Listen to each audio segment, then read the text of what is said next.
ইসলামী ব্যাংকের কর্মকর্তাদের দুই গ্রুপের মধ্যে সংঘর্ষের ঘটনা ঘটেছে। এস আলম গ্রুপের লোকজনের বিরুদ্ধে ব্যাংকের কর্মকর্তাদের উপর সশস্ত্র এই হামলা চালানোর অভিযোগ উঠেছে। সংঘর্ষে অন্তত ৬ জন গুলিবিদ্ধ হয়েছেন। সকালে ইসলামী ব্যাংকের প্রধান কার্যালয়ের সামনে এ ঘটনা ঘটে।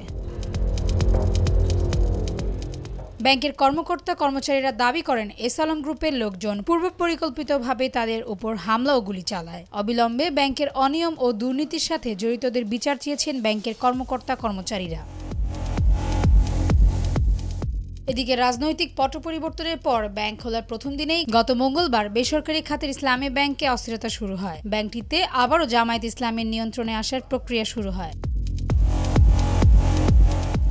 ওই দিন রাজধানীর দিলকুশায় ব্যাংকটির প্রধান কার্যালয়ে অবস্থিত বঙ্গবন্ধু কর্নার ভাঙচুর করেছেন বিক্ষুব্ধ কিছু কর্মকর্তা। পাশাপাশি মানব সম্পদ বিভাগের কয়েকজন কর্মকর্তাকে মারধরও করা হয়। তাসনুভা ঐশী, ডেস্ক রিপোর্ট, ভোরের পাতা।